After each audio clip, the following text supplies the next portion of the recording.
Bismillahirrahmanirrahim. Assalamu alaikum students. My name is Khadija Kamran and today is our lecture number 13 of General Science 7th class.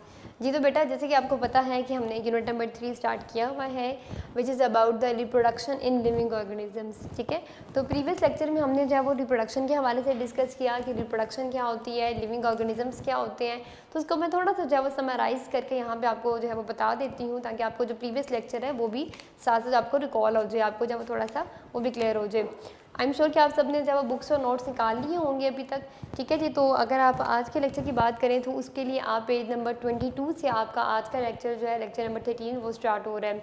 तो बेटा reproduction की हम बात कर रहे थे कि रिप्रोडक्शन क्या होती है. To produce the offsprings of their own kind. It is a biological process by which the organisms can produce the new offsprings of their own kind. ठीक है, और लिविंग ऑर्गेनिजम्स क्या होते हैं. Living organisms basically every organism which can reproduce, which can breathe, which can you can simply say which can grow. ठीक है, उसमें हमने जो है वो कुछ मोड्स ऑफ रिप्रोडक्शन पढ़े थे. There are the two modes of reproduction, asexual mode of reproduction and sexual mode of reproduction. तो asexual mode of reproduction में हमने दो तरह से पढ़ा था कि वो या तो नेचुरल वेजिटेटिव प्रोपगेशन करते हैं या फिर आर्टिफिशियल वेजिटेटिव रिप्रोडक्शन करते हैं. नेचुरल के अंदर हमने दो मेथड पढ़े थे, runners and underground stem tubers, और आर्टिफिशियल के अंदर हमने दो मेथड्स पढ़े थे, कटिंग एंड ग्राफ्टिंग. अब उसमें जो उसका सेकंड पार्ट था, जो सेकंड टाइप थी ए सेक्सुअल रिप्रोडक्शन के साथ जो आपने डिस्कस की थी वो थी सेक्सुअल रिप्रोडक्शन, जिसके ऊपर हमने कहा था कि हम इंशाल्लाह नेक्स्ट लेक्चर्स में इसको पढ़ेंगे. तो आज का जो हमारा टॉपिक है that is about the sexual reproduction in plants. चूँकि हम रिप्रोडक्शन प्रोसेस प्लांट्स में भी डिस्कस कर रहे हैं, तो जिस तरह हमने पहले ए सेक्सुअल रिप्रोडक्शन डिस्कस किया था प्लांट्स में, just like that now we will talk about the sexual reproduction in plants. तो बेटा सबसे पहले तो सेक्सुअल रिप्रोडक्शन इन प्लांट्स को स्टार्ट करने से पहले मैं आपको रिमाइंड करवा दूं कि हमने ऑर्गन्स पढ़े थे, vegetative organs in plants and sexual organ in plants.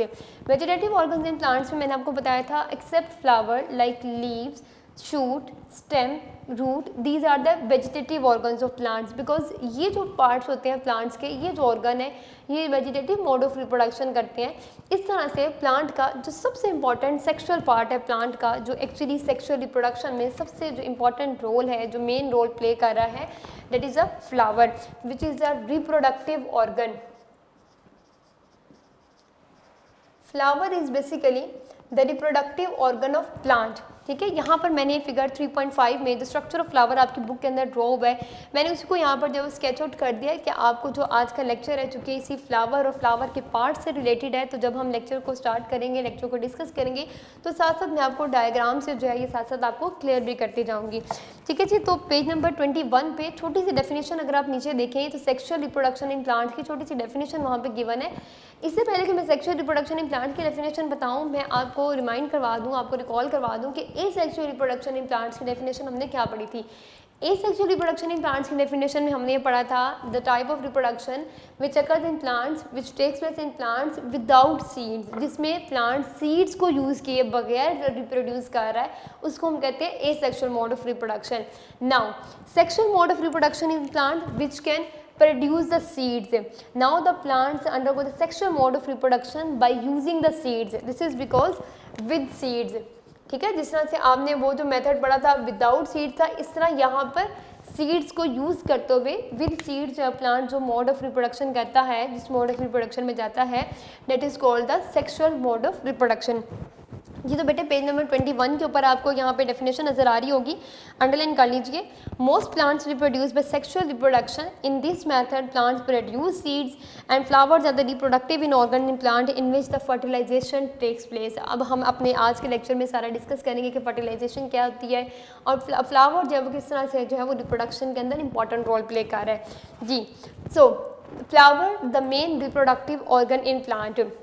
Some plants contain both male and female sex organs or the sexual organs, but the some of the plants also contain either male sex organ or the female sex organs. Means कि यहाँ तो कुछ plants में तो दोनों तरह से flowers present होते हैं, male sexual organ वो भी flowers present होते हैं, female flowers भी present होते हैं, but के कुछ plants के अंदर जो है वो just या तो मेल ऑर्गन्स प्रेजेंट होते हैं, यहाँ पे फीमेल ऑर्गन्स प्रेजेंट होते हैं. ये उन्होंने आपको फ्लावर के रिप्रोडक्टिव ऑर्गन के स्टार्टिंग इंट्रोडक्शन में बताया है. अब बेसिकली जो एक फ्लावर होता है that consist on the 4 basic floral parts. अब इसके कितने फ्लोरल पार्ट्स होते हैं? 4 बेसिक फ्लोरल पार्ट्स. तो वन बाय वन हम उन्हें डिस्कस करेंगे. Number 1 is about the sepals. ठीक है जी। सेपल्स बेसिकली फ्लावर की सबसे जो आउटर मोस्ट वर्ल्ड होती है, they are called the sepals, they make the calyx. चूंकि ये ग्रीन कलर से ही होती हैं तो मैं इसके लिए ग्रीन मार्कर यूज कर रही हूँ। दे make the calyx the outer most first world, क्योंकि मैंने भी आपको बताया कि हमने इसके जो 4 फ्लोरल पार्ट्स हैं वो डिस्कस करने हैं। तो उसमें जो सबसे पहली जो फर्स्ट वर्ल्ड है उसमें अगर हम देखें तो हमारे पास वो क्या है, सेपल्स है।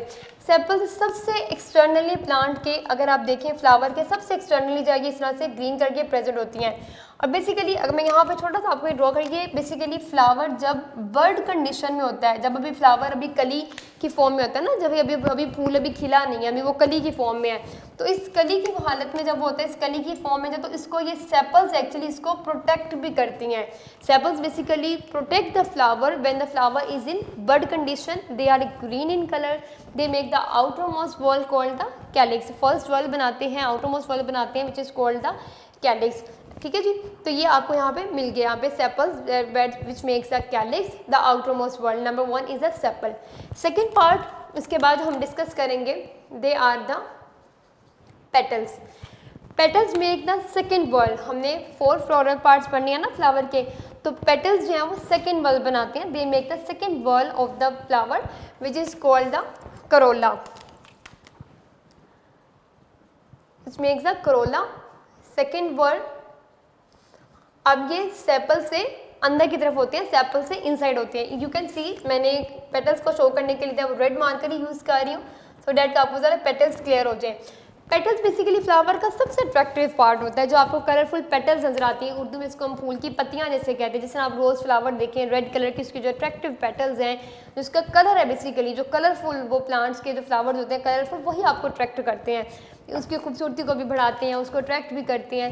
तो इस पेटल के अंदर बेसिकली जो है उसके जो कलरफुल कलर कॉम्बिनेशंस हैं, कलरफुल पेटल्स हैं and with the scented, okay, और इसके अंदर जो खुशबू है, जो फ्रेग्रेंस है, ये अट्रैक्ट करती है। नॉट ओनली ह्यूमन बींग्स, हमें ना तो हम तो उसकी खूबसूरती को अट्रैक्ट होते हैं ना, but do you know students कि यहाँ पे जो इंसेक्ट्स होते हैं, ठीक है, अब जो इंसेक्ट्स होते हैं वो इसी खूबसूरती को, इन्हीं कलरफुल पेटल्स को और इन पेटल्स के साथ साथ जो सेंटेड, जो इनके अंदर जो एक खुशबू, एक फ्रेग्रेंस, एक सेंटेड जो इनकी करेक्टरिस्टिक्स है पेटल्स की, उसको अट्रैक्ट करते हैं और फ्लावर्स के ऊपर जाते हैं टू गेट देयर नेक्टर्स। ठीक है, इंसेक्ट्स फ्लावर्स के ऊपर नेक्टर लेने के लिए। नेक्टर क्या होते हैं?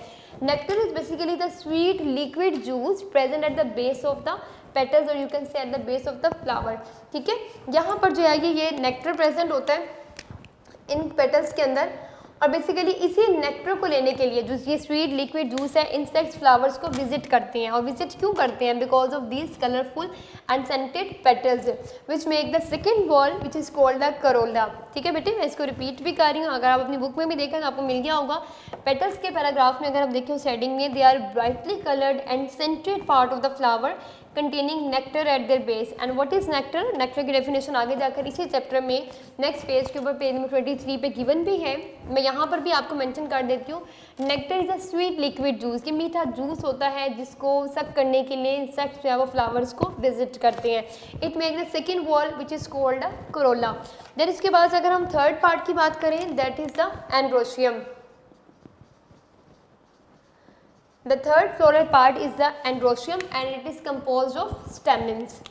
ठीक है जी, थर्ड पार्ट है आपका एंड्रोशियम और ये किस पे कंसिस्ट होता है, ये किससे कंपोज होता है? It is composed of stamens. अब जो ये स्टेमिन्स हैं they are further consist of, stamens आगे फर्दर किस पे कंसिस्ट है? Anthers and filaments, anthers and filaments. Now अपनी डायग्राम में देखते हैं जी anther and filament. You can see here in the diagram figure 3.5 you can see anther and filament। so both of these make the third whorl of the flower which is called the androecium and androecium is consist of stamens। ठीक है जी, अब stamens आगे किस चीज़ पे consist करता है? anther and filament। now this anther basically contains pollen grains और ये वही पोलन ग्रेन्स हैं जो कि पॉलिनेशन के दौरान एक फ्लावर से दूसरे फ्लावर में ट्रांसफ़र हो जाती है। इसको भी आगे हम डिटेल में डिस्कस करेंगे कि पोलन ग्रेन्स क्या होते हैं। Okay. And then filament, filament is the long stalk जिसके ऊपर आगे एंथर अटैच है। ये देखेंगे एक लॉन्ग स्टॉक है ना, एक लंबी सी जैसे डंडी सी है और उसके ऊपर आगे ये एंथर अटैच है, it's a long stock. Filament is a long stock which contain the anther, and anther contains the pollen grains, and these are the same pollen grains which is transferred during pollination. So that is about the third whorl of the flower, which is androecium. Androecium consists of stamens, is composed of stamens, and stamens is further consists of anthers and filaments. ठीक है जी, it makes the third whorl of the flower. Then इसके बाद last अगर हम देखें fourth one is about the gynoecium. ठीक है जी बेटे, the fourth one is about the gynoecium. अब gynoecium जो है अगर हम उसकी बात करें जी, तो ये हमारे फ्लावर की फोर्थ whorl बनाते हैं, that is the gynoecium. It is the female part of the flower. जिस तरह androecium हमने देखा मेल पार्ट है फ्लावर का, जैसे gynoecium is the female part of the flower and it consists of composed of carpels. ठीक है, and it makes the fourth whorl of the flower. Flower की जो फोर फ्लोरल पार्ट्स हैं उनमें first one हमने discuss किया ना, sepals and petals and androecium and gynoecium.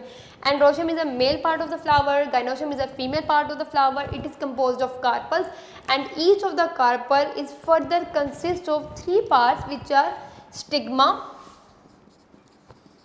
style and ovary. Now these ovary further contain the ovules. जिस तरह हमने पढ़ा था ना कि कार्पल्स जिस तरह हमने ये डिस्कस किया था ना कि स्टेमिन्स के पार्ट होते हैं एंथर एंड फिलामेंट, और एंथर में पोलन ग्रेन्स प्रेजेंट हैं. जस्ट लाइक दैट यहाँ पे जो आपके ये ओव्यूल्स हैं, अब इन्होंने पॉलिनेशन के दौरान उस पोलन ग्रेन के साथ अटैच करना है, उससे मिलना है, तो पॉलिनेशन हो जाएगी.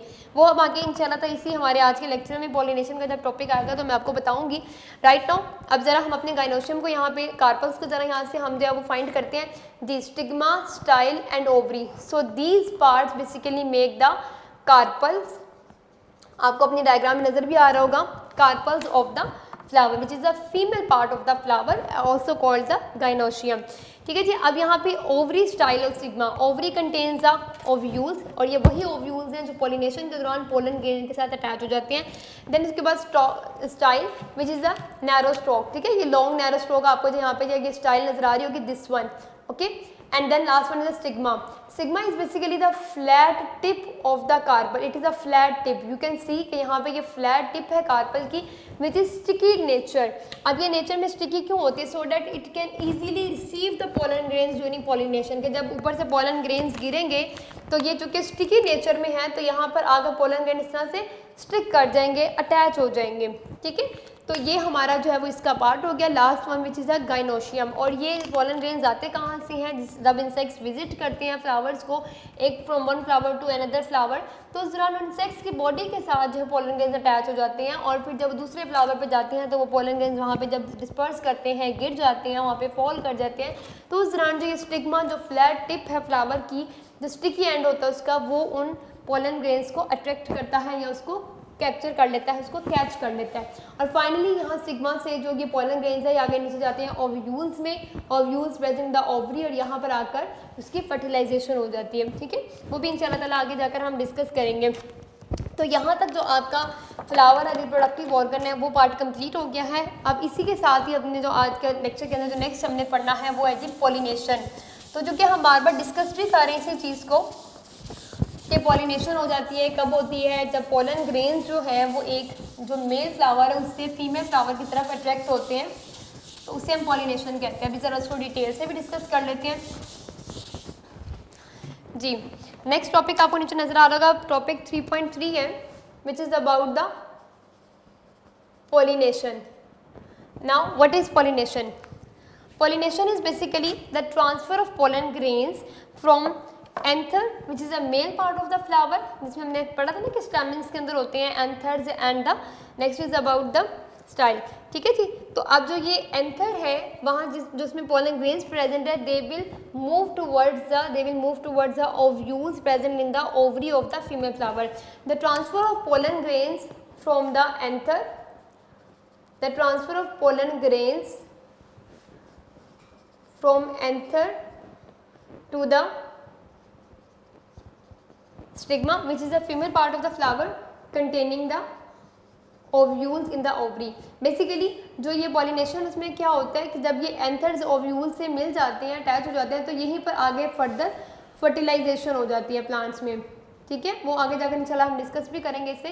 नाउ जस्ट अभी राइट नाउ जो हमने डेफिनेशन पढ़ी है मैं उसी को आपको जरा रिकॉल करवा देती हूँ। The transfer of pollen grain from the male part anther to the female part stigma of the flower is called the pollination.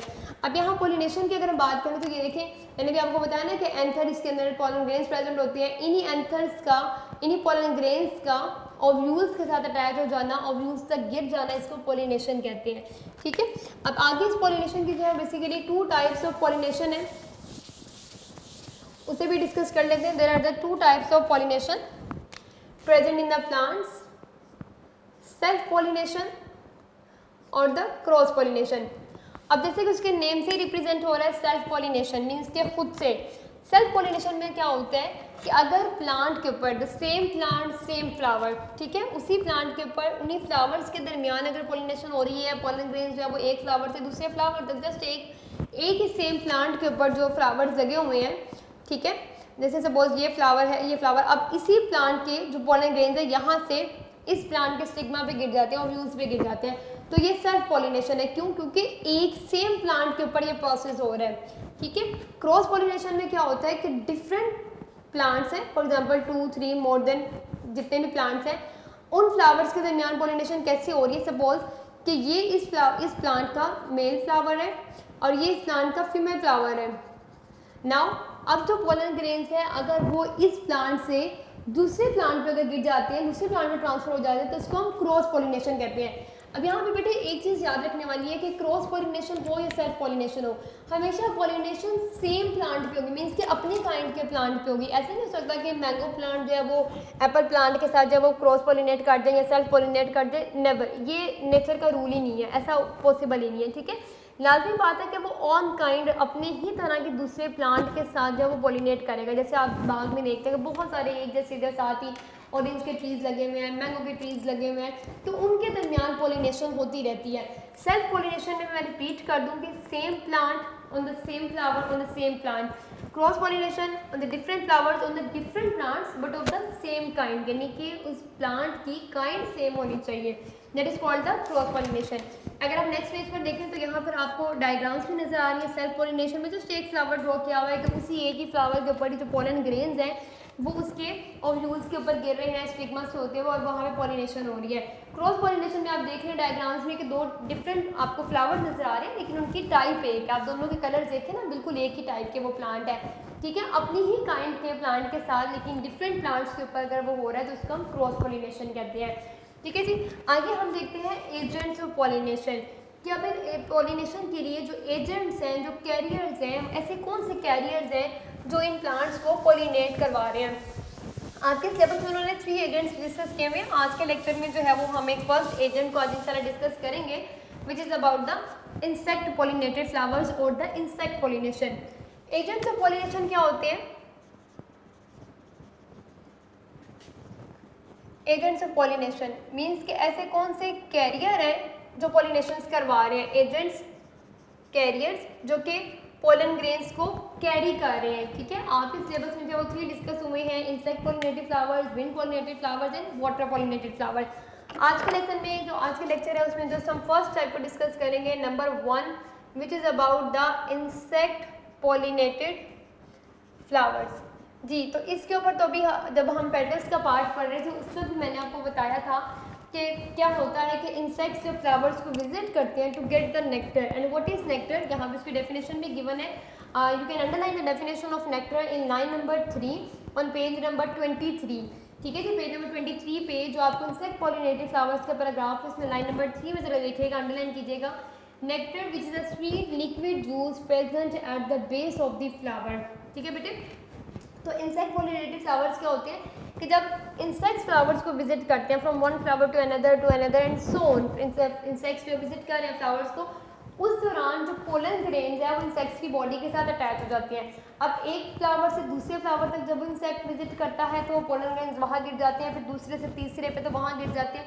तो इस तरह से जो है वो एक क्रॉस पॉलिनेशन का जो प्रोसेस है वो आगे तक कंटिन्यू रहता है। और ये सबसे जो कॉमन मेथड है प्लांट से पॉलिनेशन का वो इंसेक्ट पॉलिनेशन के थ्रू होता है। और ये जो एजेंट्स हैं जिनके थ्रू ये पॉलिनेशन हो रही होती है इसे हम पॉलिनेटर्स कहते हैं। जैसे अब अगर इंसेक्ट पॉलिनेट करवा रहे हैं तो इंसेक्ट्स को हम पॉलिनेटर्स कहेंगे, यानी ये वो कैरियर्स हैं जो कि पॉलिनेशन करवा रहे हैं, जो कि पॉलिनेशन को टेक्स प्लेस करवा रहे हैं प्लांट्स के अंदर। ठीक है बेटे, तो insect pollinated flower that's very simple. When insects visit the flowers, और इंसेक्ट्स विजिट क्यों करते हैं फ्लावर्स को? To get the nectar. And what is nectar? Which is a sweet liquid juice present at the base of the flower. और insects क्यों attract होते हैं? यहाँ पे भी हमने पहले भी डिस्कस किया था ना वो क्वेश्चंस के, इंसेक्ट्स क्यों फ्लावर्स की तरफ अट्रैक्ट होते हैं?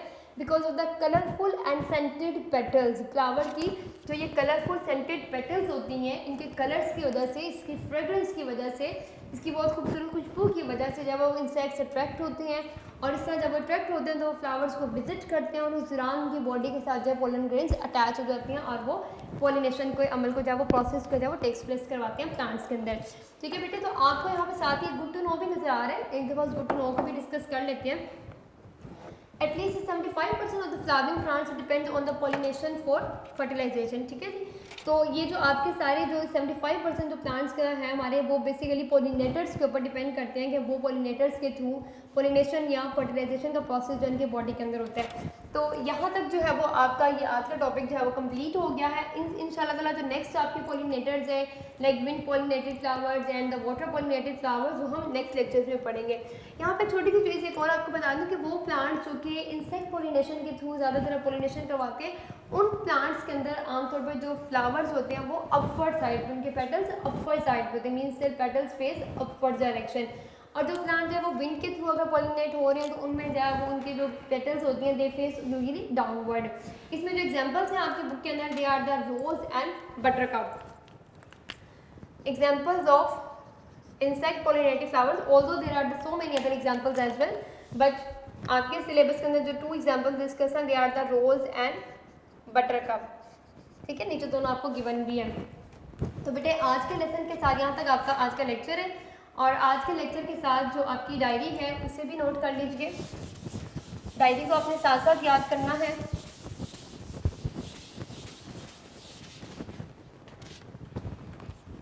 जी बच्चे, आज के लेक्चर के साथ जो आपकी डायरी वर्क है, आज एमसीक्यूज थोड़े से ज़्यादा हैं, आपके नोट कर लीजिए कौन कौन से एमसीक्यूज हैं आज के लेक्चर के साथ। MCQ number 4, 5, 6, 19 and 20 short questions हैं जी आपके आज की डायरी के साथ। Short question number 2 and 10। और आज के लेक्चर के साथ एक बड़ा इंपॉर्टेंट लॉन्ग क्वेश्चन है, long question number 1, the most important long question. You can C in the unique notes, मैं आपको एक दफ़ा बता भी देती हूँ। और बेटे इस लॉन्ग क्वेश्चन के साथ जो ये फ्लावर की डायग्राम गिवन है ये भी आपने लाजमी प्रैक्टिस करनी है। मैंने इसलिए डायग्राम जब भी रेज नहीं की कि आप लोग थोड़ा सा देखते भी जाए कि ये डायग्राम इंपॉर्टेंट डायग्राम है जो आपका फर्स्ट लॉन्ग क्वेश्चन है, analyse flower as a reproductive organ in plants. इसकी प्रैक्टिस भी आपने करनी है, और लॉन्ग क्वेश्चन की जब रिटन प्रैक्टिस ज़रूर करें, रफ कॉपी पे या नीट कॉपी पे उसको याद करके लिखें, या उसको वैसे एक दफ़ा ज़रूर लिखें कि आपकी जो रिटन वर्क की प्रैक्टिस है बच्चे वो भी आपके साथ साथ रहे। ऐसा ना हो कि आपकी रिटन वर्क की प्रैक्टिस जो है वो आपकी हो ही ना पाए इस तरह से। ठीक है, तो आपने शॉर्ट क्वेश्चन एमसीक्यू यकीनन आपने लर्न कर लिए होंगे, हम श्योर के लर्न भी कर रहे होंगे। तो आपने लॉन्ग क्वेश्चन जो है वो रफ कॉपी पे लिखना है, और प्लस साथ में आपने उसकी जो है वो डायग्राम की भी प्रैक्टिस करनी है। ठीक है बेटे, तो यहाँ तक आपका आज का लेक्चर नंबर 13 था जी। तो आज का छोटा सा जो मैसेज है आपके लिए, तो वो बेटा आपका छोटा सा मैसेज आपके लिए ये है कि याद रखें कि मंजिलें चाहे जितनी भी ऊंची क्यों ना हों, रास्ते हमेशा पाँव के नीचे होते हैं। तो इसलिए किसी भी बुलंदी का आगाज़ हमेशा पथरी से होता है। तो इसलिए अपनी ज़िंदगी में आगे बढ़ने के हमेशा जो है वो अर्ली स्टेज जब हम शुरू करते हैं, ए से शुरू करते हैं, तो उससे जब एक स्टेप ज़रूर उठाएं। ठीक है बेटे, ओके जी, अपना बहुत सा ख्याल रखें, अपने प्यारों का बहुत सा ख्याल रखें। टेक केयर, स्टे ब्लेस्ड, अल्लाह हाफिज़।